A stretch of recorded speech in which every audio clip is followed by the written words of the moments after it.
Hello everyone, Shinto Bean here playing some more Warhammer Combat Cards, and we are doing live PvP. There's a limited time event going on right now. In the past, I haven't really enjoyed PvP all that much because of the tendency of players to go AFK, and it just takes a long time to get through each match. But they actually changed the countdown timer to be a lot shorter, so the games are going pretty quickly, and if someone does go AFK, they'll very quickly strike out and be forced to surrender. So the only problem is, at least when I started this event, it seemed like you only had 15 seconds to take your action for the turn, whether it's deploying or choosing the attack type. And if the game lags at all, then you might actually strike out before you even have the option to choose your action for that round. So that can be a bit of an issue. It seems like they might have dialed it back so you have a little bit more room, a little more time to take your action, but yeah, the countdown. Once the countdown timer starts, you have 15 seconds. So we have an even playing field. Things are not at max level. They're at a bit of a lower level. Everyone is using the same level cards. And we have 199 deck points and 8 slots, 8 bodyguard slots. So this has been pretty fun. Certain cards at this level are much better than others. The legendaries will have unlocked the weakest version of their secondary trait. So legendaries are pretty good. Epics do not have their secondary trait at level 7.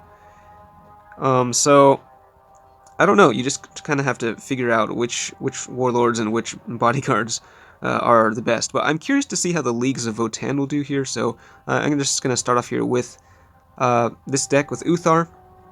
This will be the first time I play them in PvP with an even playing field. So I'm curious to see if they can hold their own. I think it might be a little tricky in PvP because you want to get your opponent's strongest cards to kill your weak. And wow, okay, I guess we're running the Jackal Alphys.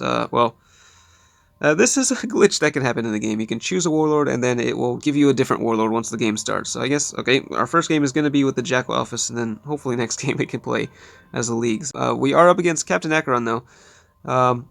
He only has, what, 4 bodyguards? No. We get to go first, but the problem is they get to counter deploy, so they sort of choose. They get to decide where the units go in response to me. But we do have a lot more bodyguards, which means we'll have more chances to get our special rule activated, which is increasing the very first attack, the very first ranged attack. So I think we have the advantage. I probably, in retrospect, should have saved the Screamer Killer for a little bit later, because the barrage can be useful for taking out those units that are saved by the Iron Halo. They have some really powerful Psychers, and of course I have no Psychic attack whatsoever. Yeah, they can just redeploy wherever, so... we'll see if we can hit them with the Big Game Hunter here. They're probably going to move that out of the way. Maybe heal it or something. The Medicaid unit, but we'll see how much damage we can do on this first turn. And, okay, they're keeping it there. I think people might underestimate the amount of damage that something small like this... I mean, it's only 37 damage, right? Well, think again, because Big Game Hunter plus the 75% boost, the thing's going to be doing a lot more damage. So the Screamer Killer... The barrage attack, the splash damage is not increased. So 104 damage from a 6-point card.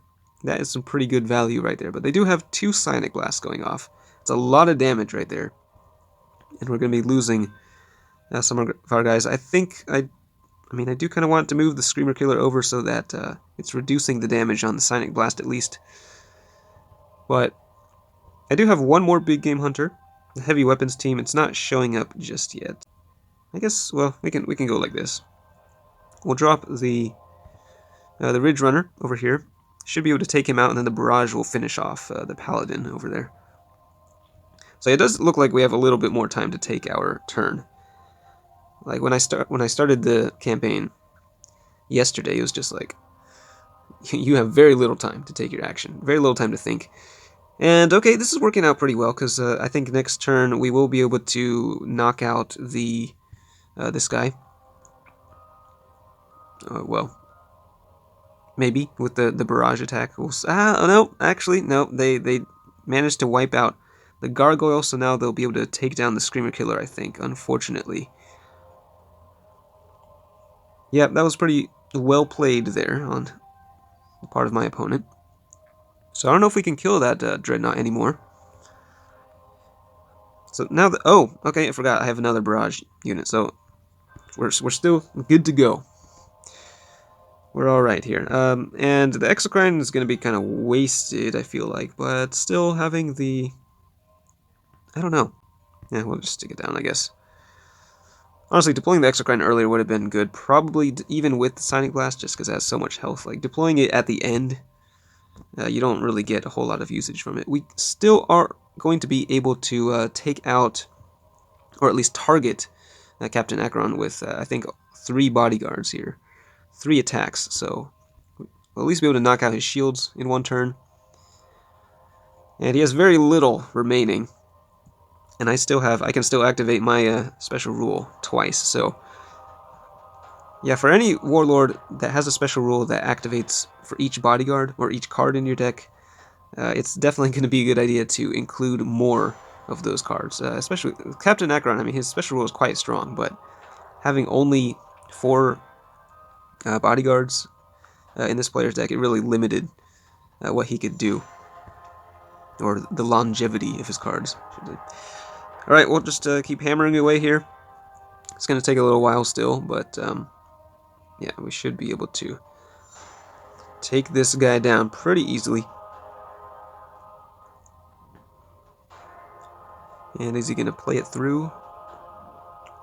You do have the option to surrender on your turn, but if you're going for the mission cards, though, you can still try to destroy as much as possible before you go down. I guess there's not real much point in putting down the Jackal Office here. We can just drop the Exocrine. It gets the extra 75% boost to the damage, and then we'll be able to finish it off with the Ridge Runner. So yeah, pretty strong special rule.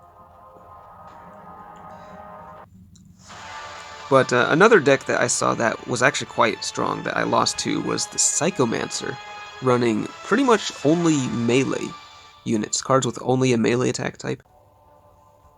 Yeah, this is the Psychomancer deck that I lost to, again, mostly melee, with just a little bit of these. We've got these 2 legendaries here with their dual traits. They have 2 attack types, but any ranged or psychic attack against these guys will be reduced drastically, and it's a very tough deck to beat, but it is also very slow. So I'm going to go with something a little more quickly for this one, and we're going to try out Watch Captain Artemis and see how this guy does here. Hopefully the game actually loads the correct deck this time.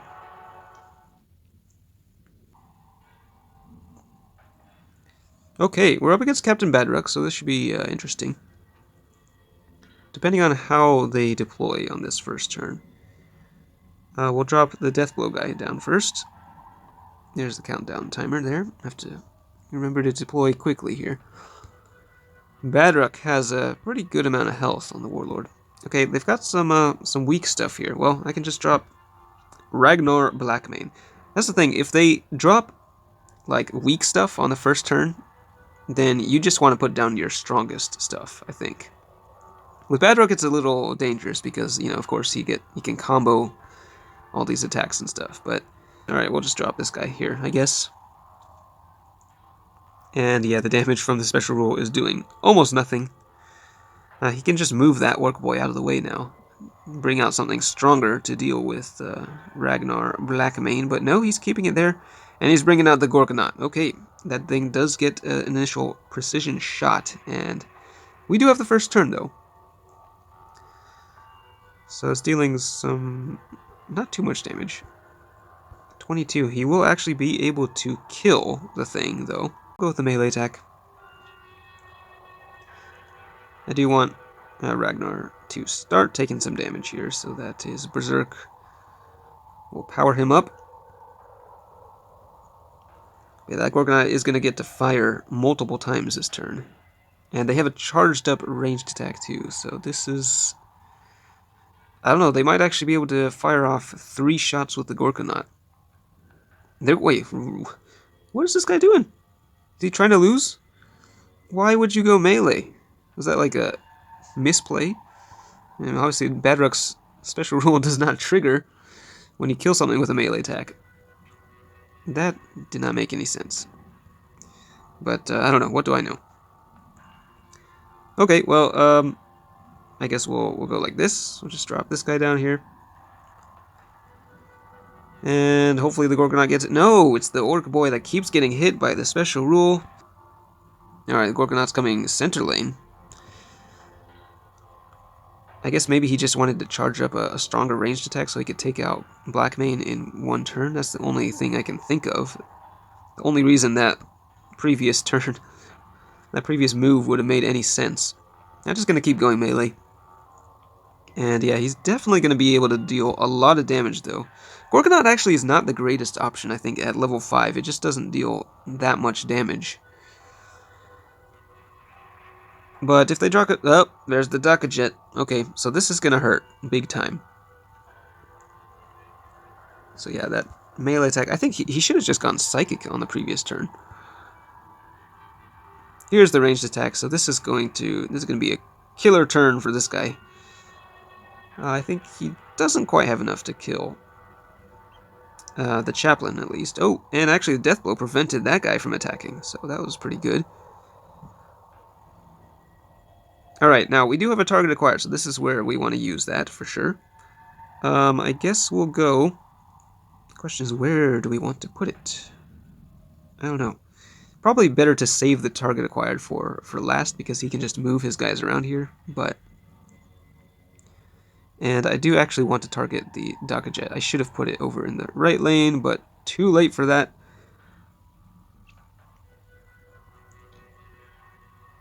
Okay, Makari is coming out, so yeah, that was not very smart. Now I guess I'm forced to target the Gorgonaut, and well, whatever.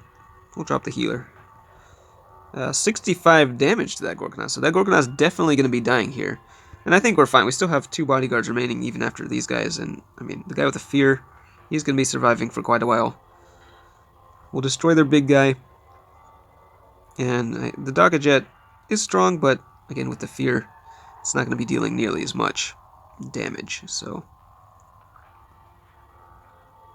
I don't know, this guy, he's just quite good at this level, I think. Like, the fact that he has 2 traits, and one of them being target acquired, makes him just super useful. Alright, they do have Scout here, so they'll be dealing some extra damage.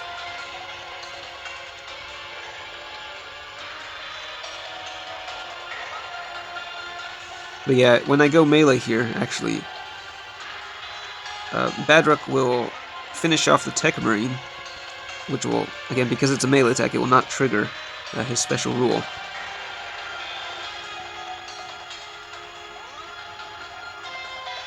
Okay, so he goes down, and we still have 3 more chances to use our special rule, so we can deal some damage to their guys. 60, oh, Dakajet. Dakajet, I'm afraid you're going to have to face Tigurius right here. Alright, where's the damage going to go? It is going to hit the Dakajet. And now it's going to get blasted away from the Warp Surge. It was actually really good. And we have a 95% boost to the Psychic attack charged up here. Badruk can only deal 33 damage at this point. So as you can see, Artemis is just really strong.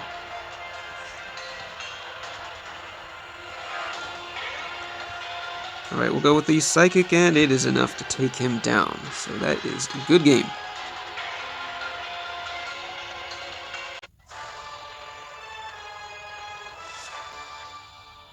So that is a little bit of a PvP action for you. And there's some decent rewards in the campaign, so I am going to play it through. I definitely want the final legendary reward there, because that will finally give me the copy needed to level that guy up. He works really well with boss Zagstruck, and I'm going to be able to get him to finally get that melee upgrade. So yeah, I'll experiment with some other decks and see if I can find any other good builds. If you have any decks that are working very well with you, feel free to let us all know in the comments. But that's it for this one. Thanks for watching, and I will see you next time.